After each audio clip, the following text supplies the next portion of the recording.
میں نے صدر صاحب سے بھی اجازت لی اور میں ساتو صاحب سے بھی اس بات کی اجازت چاہتا ہوں. دیکھیے اس وقت ہم لوگ بڑی ملی جلی کیفیتوں سے دوچار ہیں. پورا ملک اور پورے ملک میں قلم نوری ہے اور قلم نوری میں یہ بہت ہی خوبصورت ایک چھوٹا سا ہندوستان نظر آ رہا ہے. تو ہمارے دلوں میں اس وقت غم کے بھی جذبات ہیں اور خوشی کے بھی جذبات ہیں. غم کے جذبات کیوں ہیں؟ سبب آپ جانتے ہیں. خوشی کا سبب کیا ہے؟ سبب اور وجہ آپ جانتے ہیں. راجیو ساتو صاحب کی جشن سالگرہ کا موقع ہے.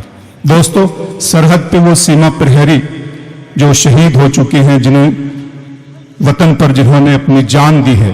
دوستو، وہاں ایک شہید، ایک شخص، ایک انسان نہیں مرا ہے، بلکہ وہاں اعتبار کی موت ہوئی ہے، اعتماد کی موت ہوئی ہے، یقین کی موت ہوئی ہے، ایک خاندان کی موت ہوئی ہے، خوابوں کی موت ہوئی ہے. ایک سپاہی نہیں مرا ہے، بلکہ اس کے پیچھے کئی تمنائیں مری ہیں، کئی خواب مرے ہیں، کئی ارمان مرے ہیں. تو کیا یہ ضروری نہیں ہے کہ اس خوشی کے موقع پر ان کو ایک منٹ کی شردھانجلی دی جائے؟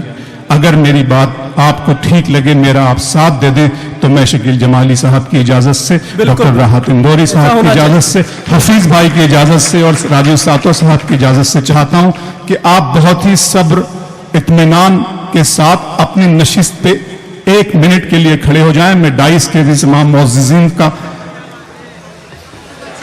گزارش کروں گا کہ آپ کھڑے ہو جائیں گے اور پھر تالیاں بجانے کی. دوستو، یہ ہم دیکھیے سارے مسلمان یہاں نظر آ رہے ہیں. ہم لوگ سلامتی والے لوگ ہیں، ہم دکھ شیئر کرنے والے لوگ ہیں، ہم دوسروں کے غم کو اپنا غم سمجھنے والے لوگ ہیں.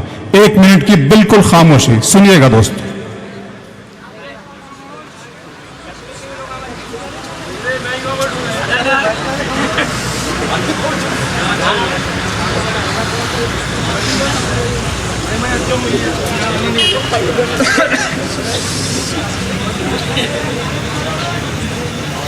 بہت شکریہ.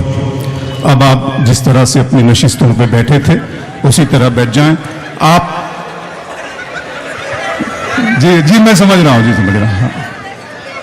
کہا تو تھا کہ زمانہ ہے انقلاب پسند، یہ ایک موڑ پہ صدیوں ٹھہر نہیں سکتا. ہزار مرگ مفاجات کا تماشا ہو، یہ زندگی کو فراموش کر نہیں سکتا.